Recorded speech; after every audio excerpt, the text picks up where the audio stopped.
Bismillahirrahmanirrahim. Assalamualaikum warahmatullahi wabarakatuh. Perkenalkan, nama saya Muhammad Adrian Fitri Masaki, NPM B1A023-135. Di sini saya akan menjelaskan tentang teori perjanjian masyarakat, sosial, kekuatan, bagaimana kekuatan mempengaruhi pemikiran tentang teori patriarki dan matriarki. Baik, di sini saya akan menjelaskan tentang teori perjanjian masyarakat. Apa itu teori perjanjian masyarakat? Teori perjanjian masyarakat adalah teori menjelaskan tentang asal mula terbentuknya negara berdasarkan kontrak sosial antar individu dalam masyarakat.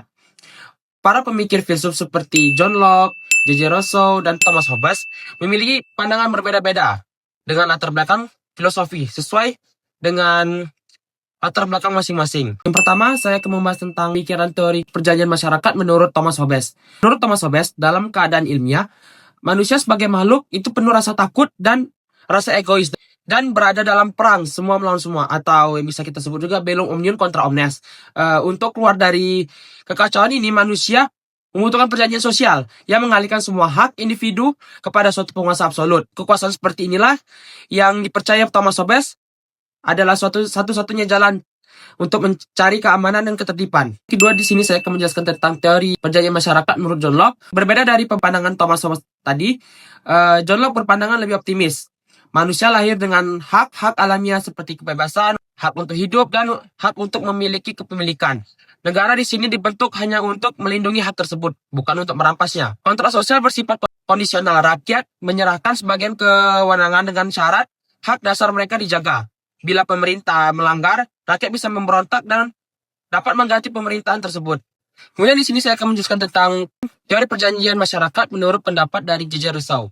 Menurut J.J. Rousseau, manusia pada dasarnya baik, namun dirusak oleh perkembangan masyarakat dan kepemilikan pribadi.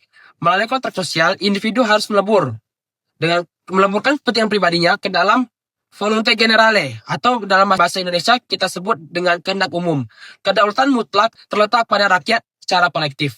Ini saya akan menjelaskan tiga pandangan dari ketiga filsuf tersebut. Yang pertama yaitu adalah pandangan dari Thomas Hobbes. Thomas Hobbes memandang kontrak sosial sebagai penyerahan semua hak individu kepada penguasa absolut demi keamanan dan ketertiban. Karena manusia pada dasarnya egois dan hidup dalam kekacauan. Kemudian menurut John Locke lebih menekankan kepada optimisme. Ia percaya kontrak sosial dibuat untuk melindungi hak alamiah seperti hidup, kebebasan, dan hak kepemilikan. Kekuasaan penguasa dibatasi oleh hukum, dan rakyat berhak untuk mengganti pemerintahan jika pemerintah itu tidak benar atau melanggar ketentuan-ketentuan.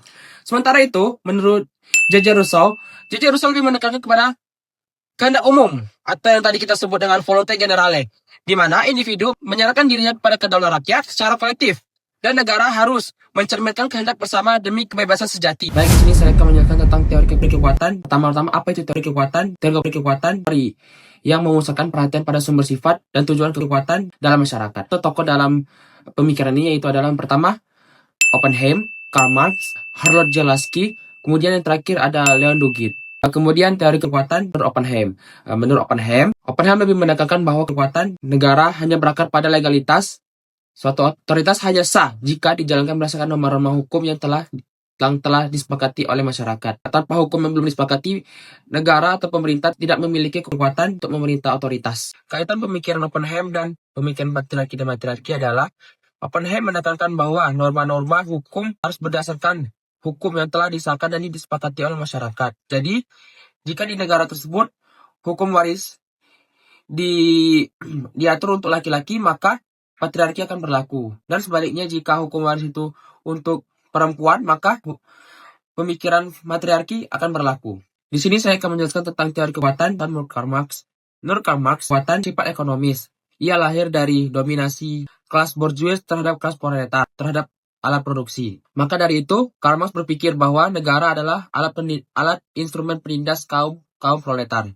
Maka dari itu, revolusi proletar harus dilakukan untuk terciptanya masyarakat tanpa kelas. Kemudian di sini saya akan menjelaskan tentang teori kekuatan Karl Marx dan kaitannya dengan pemikiran patriarki dan patriarki. Karl Marx melihat kekuatan sebagai alat hasil dominasi kelas. Dalam keluarga patriarki mencerminkan kepemilikan alat produksi oleh laki-laki. Namun, matriarki juga bisa muncul apabila perempuan menguasai fungsi ekonomi dan sosial dalam masyarakat. Kemudian di sini saya akan menjelaskan tentang teori kekuatan menurut Harold Jelaski.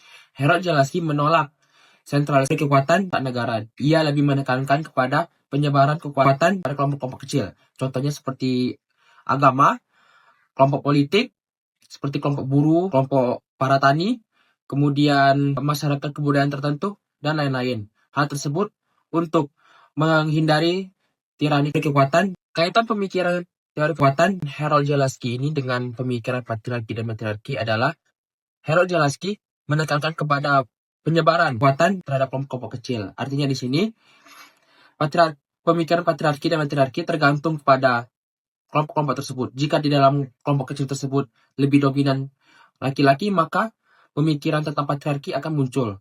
Dan sebaliknya, jika di satu kelompok tersebut perempuan lebih dominan, maka pemikiran matriarki akan berlangsung. Di sini saya akan membahas tentang pemikiran teori kekuatan menurut Leon Dugi.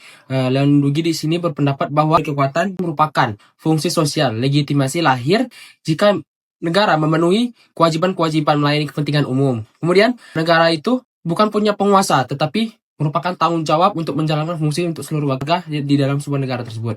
Saya akan menjelaskan tentang kaitan pemikiran teori kekuatan Dugi terhadap pemikiran patriarki dan matriarki.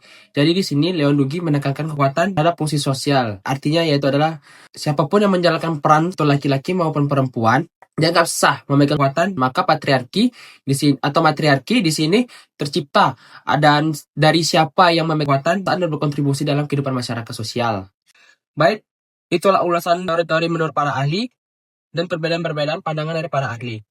Lebih dan kurang saya mohon maaf, kepada Tuhan saya mohon ampun. Wabillahi taufiq wal hidayah. Wassalamualaikum warahmatullahi wabarakatuh.